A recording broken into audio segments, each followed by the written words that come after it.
Hal-hal yang tidak diperbolehkan ketika sedang haid yang ketujuh adalah tolak. Dengan demikian, haid menghalangi proses tolak atau perceraian yang sunnah. Oleh karena itulah, barang siapa menceraikan istrinya sedang dia dalam keadaan haid, tolaknya itu haram dan dia telah melakukan bid'ah.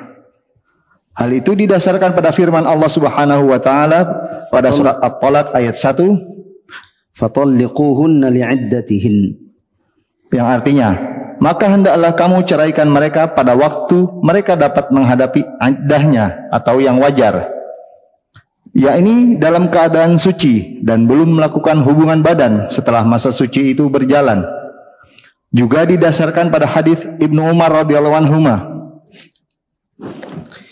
murhu fal yuraji'ha thumma liyumsikaha hatta tathura thumma tahidha thumma tathura thumma in syaa'a amsaka ba'd wa in syaa'a talaqa qabla an yamassa fatilka al-'iddatu allati amara Allah an yutalliqa laha an-nisaa, yang artinya, perintahkanlah dia untuk merujuknya kembali. Kemudian hendaklah dia tidak menceraikannya sampai istrinya itu suci, lalu haid lagi, lalu suci lagi. Baru kemudian jika mau dia boleh mempertahankannya, dan jika mau dia juga boleh menceraikannya sebelum dia mencampurinya. Itulah iddah yang diperintahkan oleh Allah bagi wanita yang diceraikan. Pinjam dulu.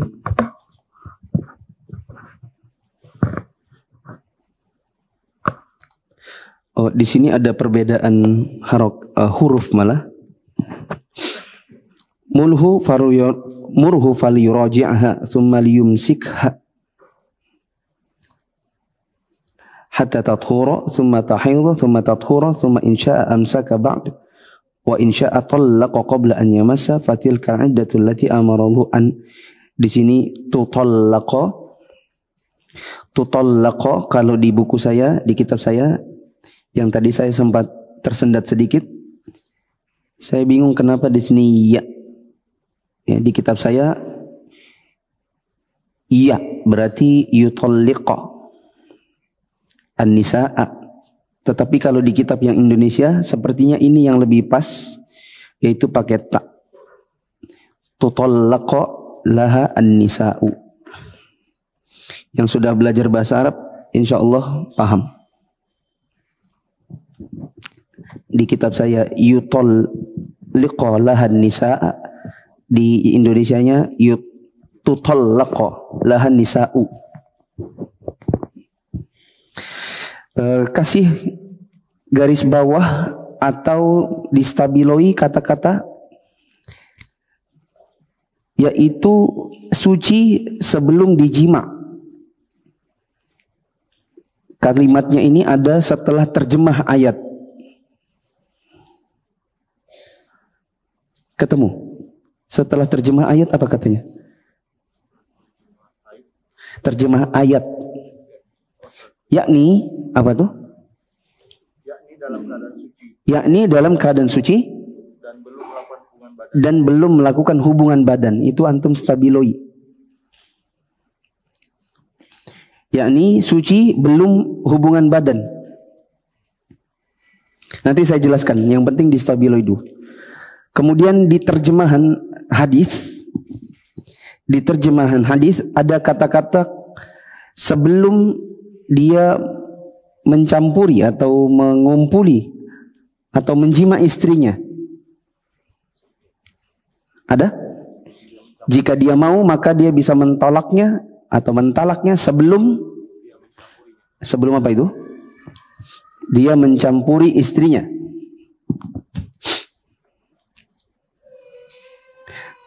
Sudah? Kalau stabilonya belum bergerak berarti masih mencari berarti. Sudah?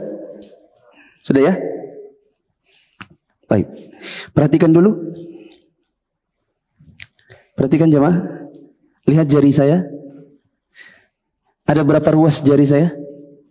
3 ya. Yang atas ini perhatikan dulu. Jari saya ada 3 ruas. Yang ruas ini hanya akan berputar-putar 1, 2, 3, 1, 2, 3, 1, 2, 3. Hanya kembali lagi dalam siklus seorang wanita. Suci, haid, suci tapi sudah dikumpul. Atau saya ulang. Haid, suci sudah dikumpul. Balik lagi, haid. Gitu kan perempuan? Masanya bersama suaminya itu masa haid. Habis masa haid, suci. Habis suci juga, tapi sudah dikumpul. Sekali lagi, haid. Habis haid, suci dan belum kumpul. Setelah itu, suci, tapi sudah kumpul. Balik lagi, haid. Gitu kan? Siklusnya. Wanita hanya boleh ditalak di yang tengah-tengah. Apa itu? Suci dan belum dikumpul. Seorang suami berdosa manakala mentalak istrinya di waktu haid dan di waktu suci tapi sudah dikumpul. Contoh, istri haid tanggal 1 sampai 7. Tanggal 8 sampai 9 belum dikumpul, tapi sudah suci. Dia bilang, nanti aja bang, tunggu masa subur. Kira-kira 4 hari lagi. Ya udah tanggal 8, 9, 10, 11 belum kumpul. Kalau mau ditalak hanya boleh di waktu itu. Adapun tanggal 12, 13 sampai ketemu tanggal 1 lagi, itu namanya suci dan sudah dikumpul. Wanita tidak boleh ditalak di masa haid dan di masa apa? Suci yang sudah dikumpul. Kalau mentalak istrinya waktu 2 tadi, maka suaminya berdosa dan melakukan talak bid'ah namanya. Adapun talak yang sesuai sunnah adalah dilakukan di waktu suci yang belum dikumpul. Makanya tadi yang antum stabiloi bunyinya apa? Coba dilihat lagi. Apa yang teman-teman stabiloi tadi? Suci dan belum melakukan hubungan badan. Apa yang di stabiloi yang kedua tadi katanya apa? Sebelum mencampuri istrinya. Maka suami-suami, kalau antum mau talak, tanya-tanya dulu. Kamu sudah suci belum? Jangan-jangan masih haid. Jangan terburu-buru. Ya. Kenapa ketawa? Ya. Kalau sudah emosi, tidak nanya lagi gitu kan? Ya. Apa yang mau ditanya? Tapi memang harus begitu. Begitu juga misalnya mau talak, dia nggak haid, tapi antum ingat-ingat dulu. Oh iya, baru berapa hari lalu kita berhubungan. Maka tidak boleh talak di waktu itu. Dan bila dilakukan harus rujuk. Bila dilakukan wajib rujuk. Tetapi ada perbedaan pendapat ulama, apakah setelah dirujuk talak yang kemarin itu jatuh 1 atau enggak jatuh 1. Nah ini babnya di bab pernikahan. Ya kita tidak bisa lama-lama di bab perceraian. Kembali lagi bahwa apa tadi judulnya? Hal yang ke-7 yang dilarang saat wanita haid apa? Mentalaknya. Ya. Saya tidak ingin panjang lebar karena nanti jadi bab perceraian nanti. Dan ini babnya bab sholat. Jadi sekenanya saja. Kembali lagi, tidak boleh wanita yang sedang haid ditalak.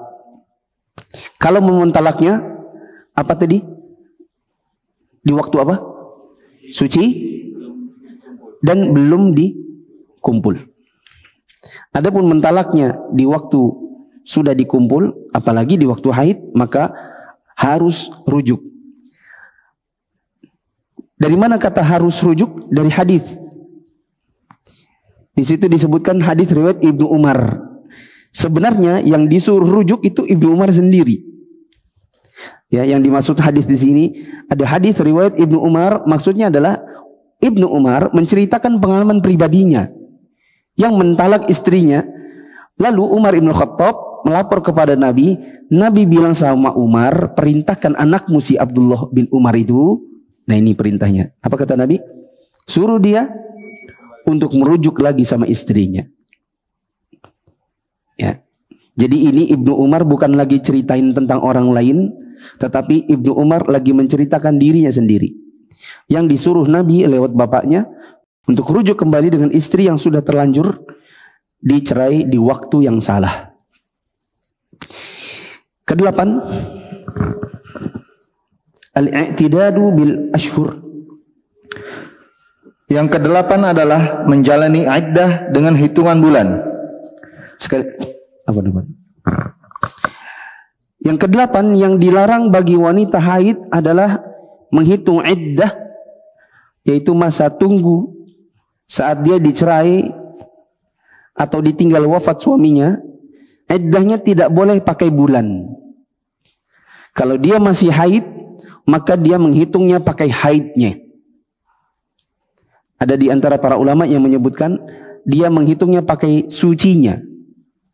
Kalau 3 kali suci, ya 3 kali suci. Ada juga yang mengatakan salah satu quru itu 3 kali haid. Yang jelas bukan hitungan bulan. Hitungan bulan itu untuk wanita yang sudah menopause atau istri yang masih kecil dan belum haid. Misalnya istrinya dinikahi di usia 6 tahun, lalu karena dibully masyarakat misalnya, tidak tahan dia dengan cemoohan orang-orang sekitarnya, akhirnya ditalaknya. Tapi istrinya ini masih usia 6 tahun. Ya. Dan istrinya belum pernah haid, maka istrinya beriddah dengan bulan. Ada kai-kai, ya, dia talak istrinya karena jengkel sama neneknya ini, ngomel terus misalnya. Ditalaklah si nenek ini, dan nenek ini sudah menopause, maka nenek tersebut beriddah dengan hitungan bulan. Adapun wanita yang normal, yang biasa, ya, istri-istri di usia 20, 30, 40-an awal, maka mereka beriddah dengan haid. Bagaimana kalau masih haid tapi yang menjadi kasus ini bukan soal cerai tapi ditinggal mati? Nanti akan disebutkan. Baca dulu. Artinya, haid seorang wanita melarangnya untuk menjalani iddah dengan hitungan bulan. Jika perceraian terjadi semasa hidup, dia wajib menjalani iddah dengan hitungan haid itu sendiri. Hal itu didasarkan pada firman Allah Subhanahu wa taala pada surat Al-Baqarah ayat 228, wal mutallaqatu yatarabbasna bi anfusihinna thalathata quru. Yang artinya, wanita-wanita yang ditolak hendaklah menahan diri atau menunggu 3 kali quru. Ya. Demikian kasih catatan di situ, quru ada ikhtilaf di kalangan para ulama. Ada yang mengatakan quru itu artinya suci, dan ada yang mengatakan haid. Ada yang mengatakan suci dan ada yang mengatakan haid. Tapi ini tidak bisa panjang-panjang. Ya. Ini cukup di bab talak saja. Ya. Selanjutnya. Demikian juga dengan firman-Nya pada surat At-Talaq ayat 4. Wallahi ya'isna minal mahidhi min nisaikum in thabatum fa'iddatuhunna 3 ashhurin wallahi lam yahidn. Yang artinya, dan perempuan-perempuan yang putus asa dari haid atau menopause di antara perempuan-perempuanmu, jika kamu ragu-ragu tentang masa iddahnya, maka iddah mereka adalah 3 bulan. Dan begitu pula perempuan-perempuan yang tidak haid. Sebelumnya kata putus asa itu diganti. Masa putus asa? Wanita yang sudah putus dari haid alias apa? Wanita yang sudah selesai haid alias putus haidnya dan tidak lagi mengalami haid alias menopause, maka iddahnya adalah 3 bulan. Dan begitu pula untuk istri-istri yang belum haid. Nah itu kalimat-kalimat apa itu yang terakhir? Wanita atau istri dia tulis? Perempuan-perempuan yang tidak haid. Maksudnya istri-istri, ya, istri-istri kita yang gak haid lah. Misalnya masih usia kecil.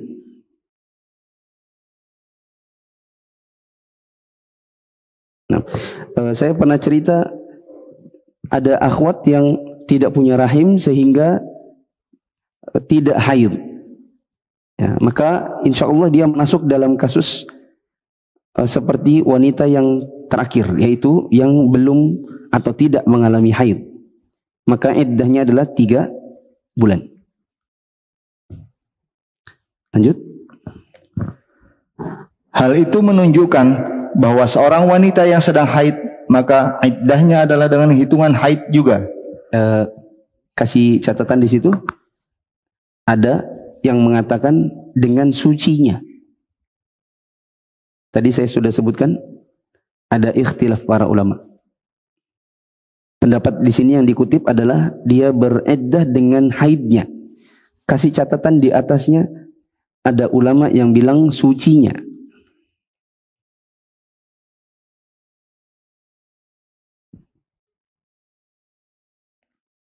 Lanjut.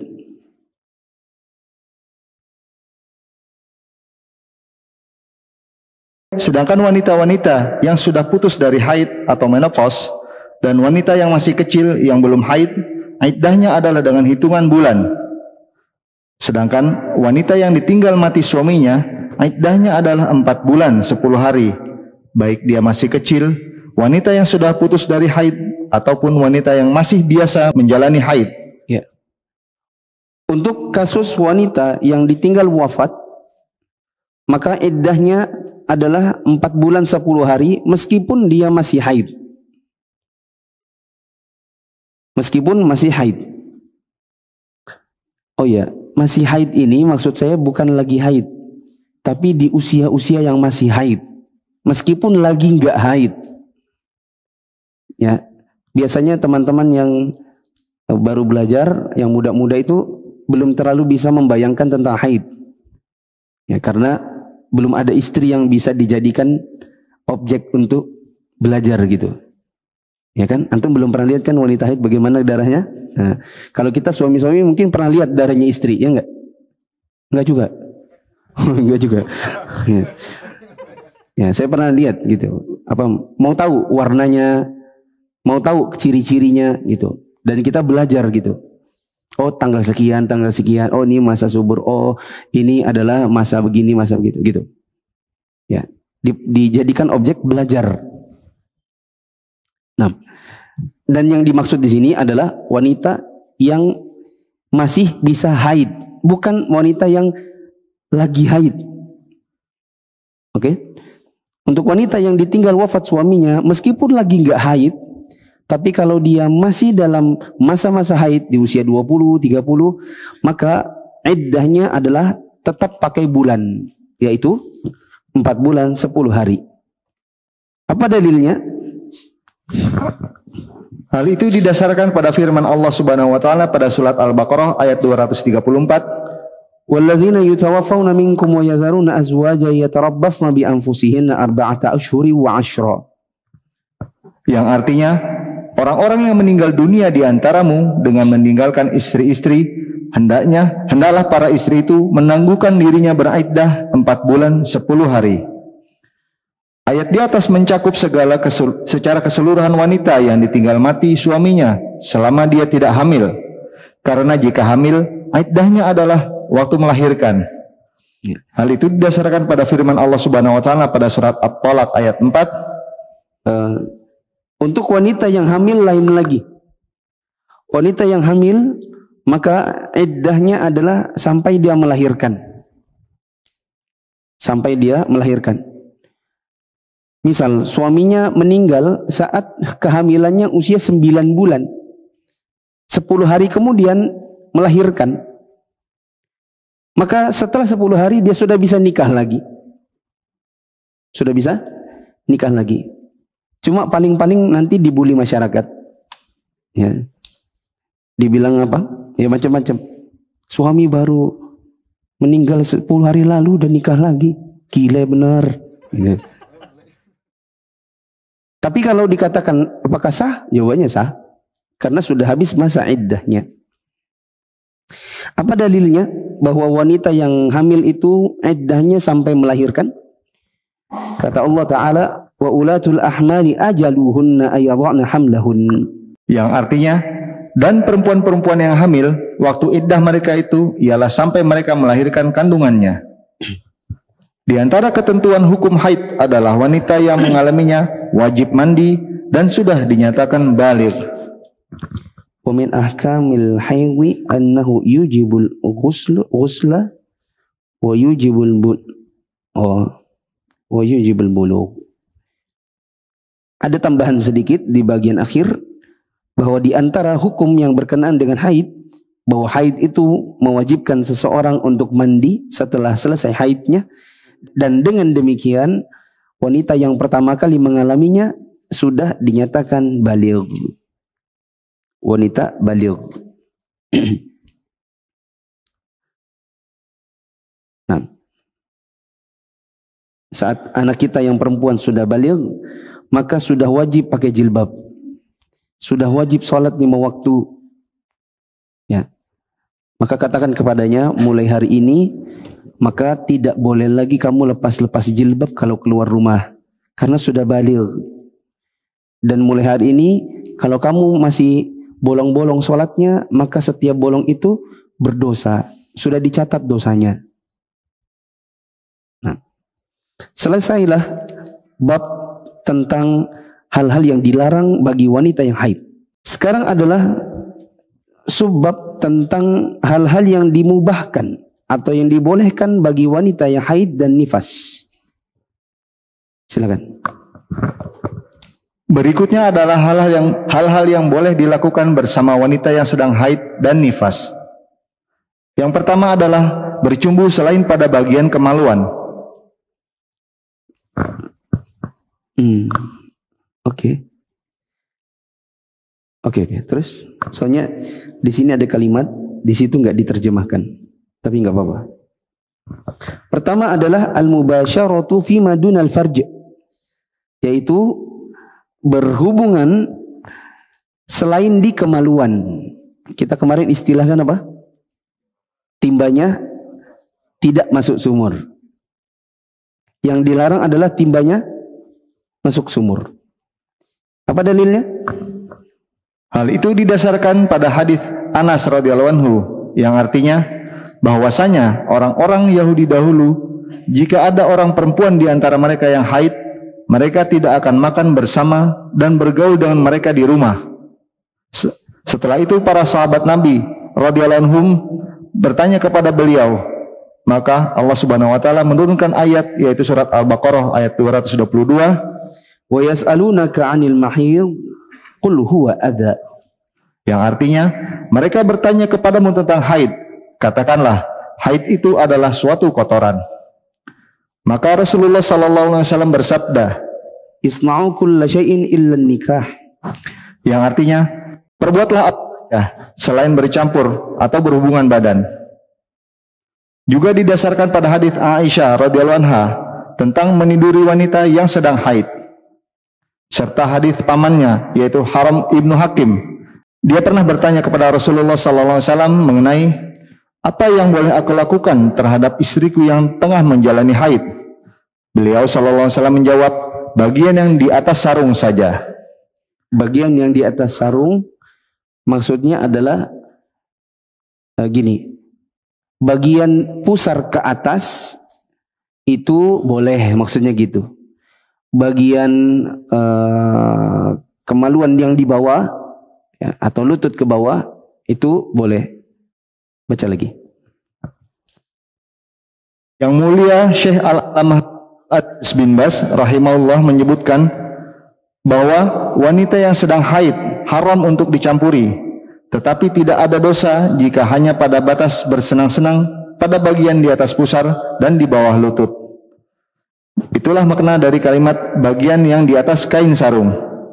Adapun bagian di bawah sarung, para ulama berbeda pendapat dalam hal itu. Apakah hal itu boleh dilakukan atau tidak? Yang benar adalah boleh, dengan dasar sabda Rasulullah SAW berikut ini. Isna'u kulla syai'in illa nikah. Lakukanlah apa saja kecuali hubungan badan. Ya, stop dulu. Ada pertanyaan para sahabat tentang wanita yang haid, apakah boleh digauli? Nah, maka Nabi SAW mengatakan, perbuatlah segala sesuatu kecuali nikah. Nikah di sini maksudnya adalah timba masuk sumur. Dalam riwayat yang lain ada perkataan Nabi SAW, ma fauqal izar, yaitu yang di atas sarung. Yang di atas sarung sini, kata Syekh bin Baz, yaitu di luar area yang ditutupi sarung. Artinya pusar ke atas, atau lutut atau paha ke bawah. Ini boleh. Sedangkan yang di bawahnya sarung, maka ini ada ikhtilaf di antara para ulama. Tapi tentu yang dimaksud ini adalah di bawah sarung itu maksudnya dilapisi sarung. Artinya kalau istri kita sedang haid, lalu kemudian kemaluannya ditutupi dengan sarung, dengan kain, bolehkah digauli? Ya, nanti ada ikhtilaf di kalangan para ulama, dan pendapat yang kuat adalah boleh asalkan timba tidak masuk sumur. Kenapa ketawa? Betul lah? Ya. Ditutupi sarung dan boleh digauli, ya, untuk menghalangi supaya timba tak masuk sumur.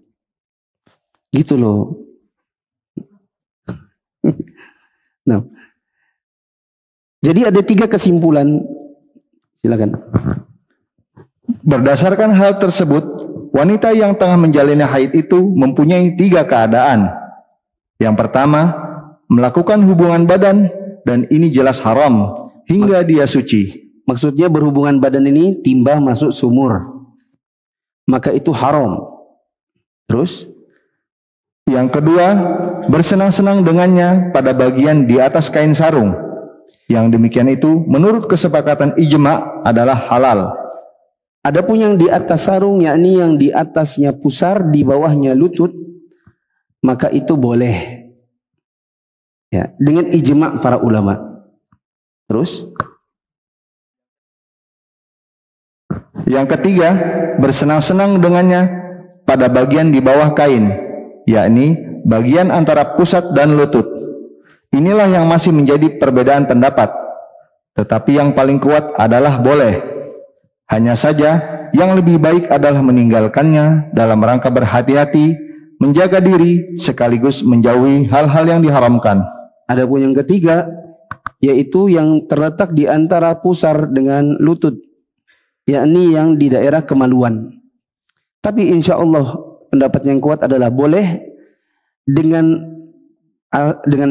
syarat antum tutupi dulu dengan kain untuk menghalangi jangan sampai timba masuk sumur. Lanjut.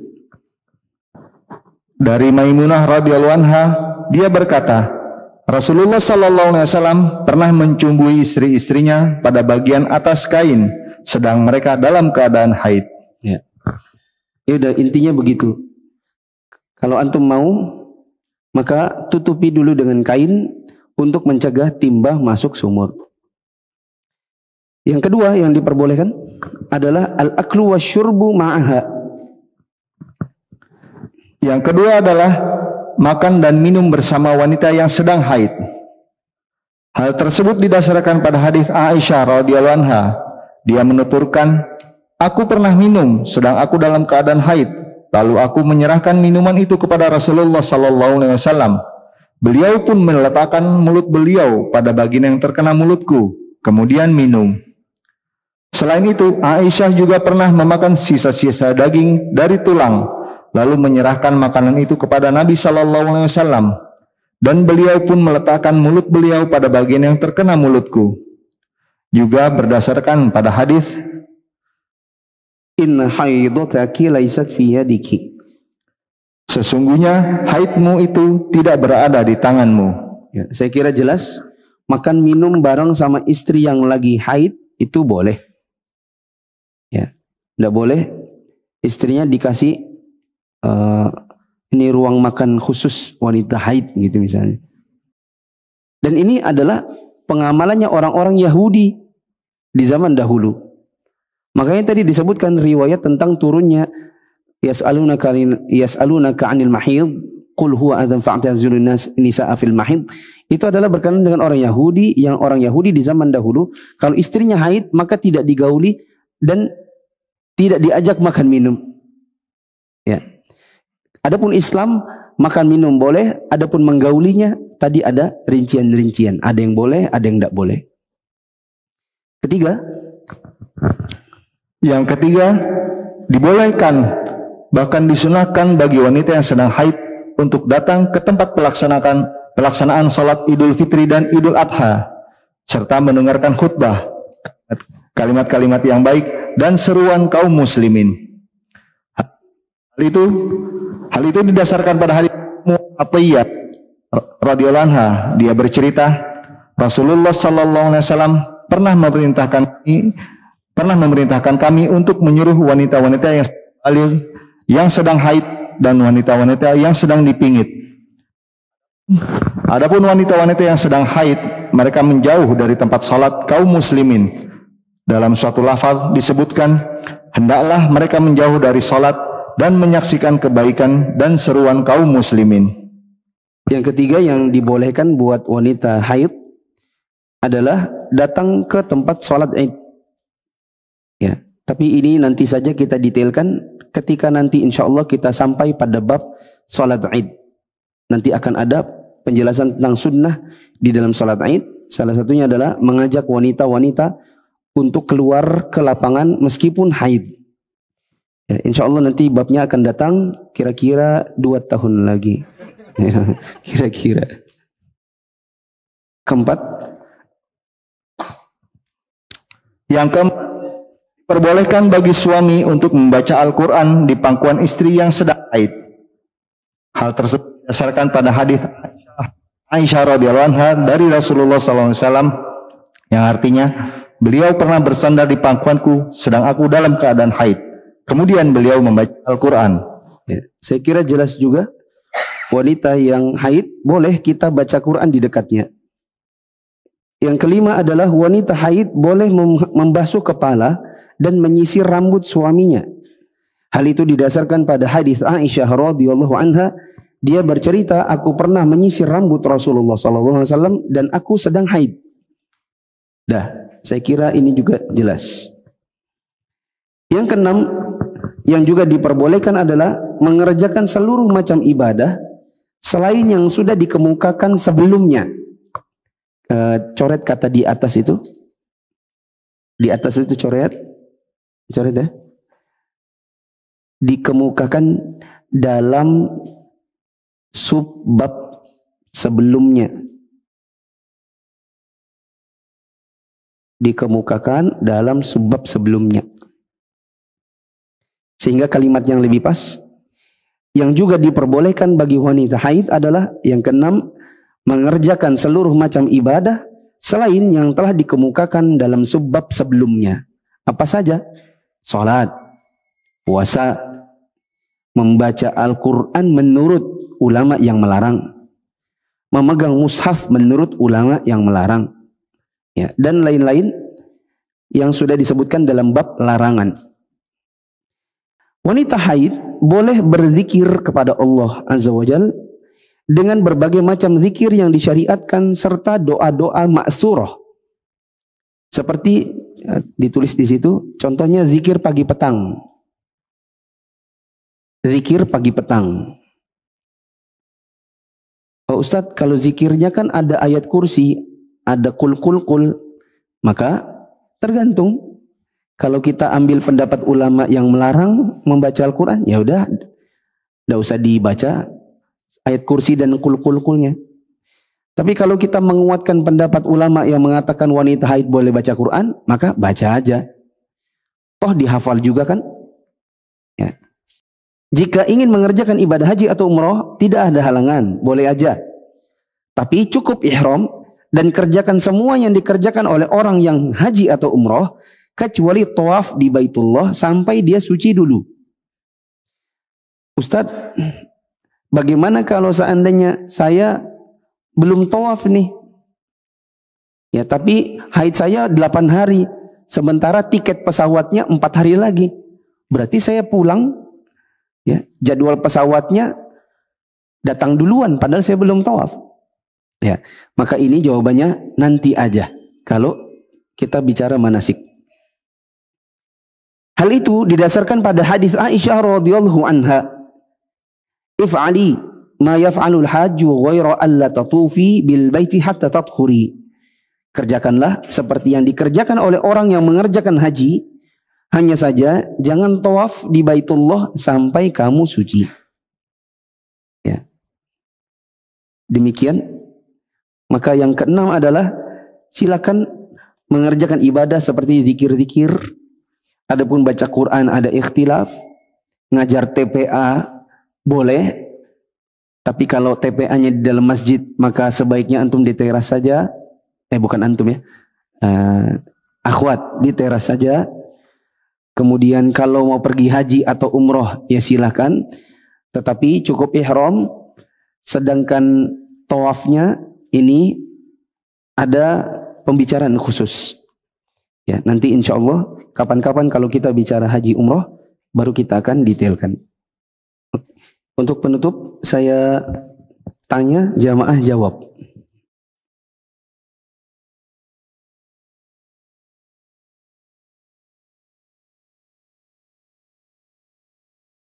Sebutkan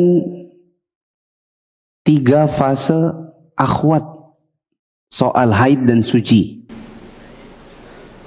Haid, suci, dan belum dikumpul.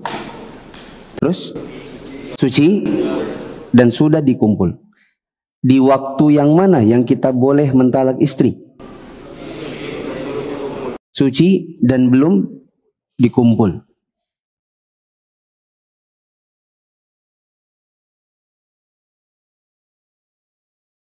Kalau terlanjur talak waktu haid, bagaimana? Harus rujuk. Berdosa atau tidak berdosa? Hah? Berdosa atau tidak berdosa? Aduh, saya tidak tahu kok. Nah, gini. Tergantung. Kalau betul-betul awam, belum sampai ilmu padanya, semoga dia tidak berdosa. Asalkan dia mau belajar. Misal dia baru masuk Islam, dia belum mengerti, sholat aja belum paham.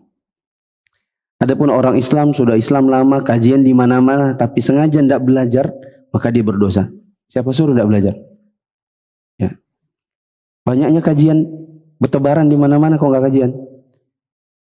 Ya, maka dia tetap berdosa. Dia harus bertaubat. Terus wanita yang sudah menopause, kalau ditalak berapa masa iddahnya? 3 bulan. Iya, bulan apa? 3 bulan bulan apa? Hijriyah.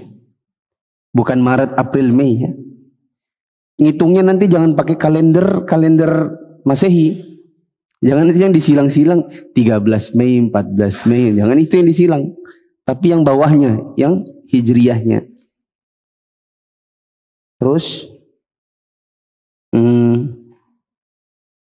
kalau istri yang dicerai di masa kecil karena masih terlalu kecil, tapi dia udah terlanjur dinikahi usia 10 lah misalnya dan belum haid, berapa masa iddahnya? 3 bulan. Wanita yang umum yang masih haid, berapa lama dia masa iddahnya? Hah? Jawabannya 3 kali quru. 3 kali quru. Apa itu quru? Ada ikhtilaf ulama. Ada yang mengatakan haid dan ada yang mengatakan suci. Bolehkah istri yang sedang haid dikumpul? Jawabannya tergantung. Ada yang sudah nggak boleh, tergantung. Ada yang bilang boleh, tergantung. Apa kuncinya? Kuncinya adalah timba tidak masuk sumur. Itu boleh. Bolehkah makan dan minum sama istri? Ya iyalah istri. Yang belum haid boleh. Tadi kan saya baru makan sama istri, baru gitu kan tadi? Ya.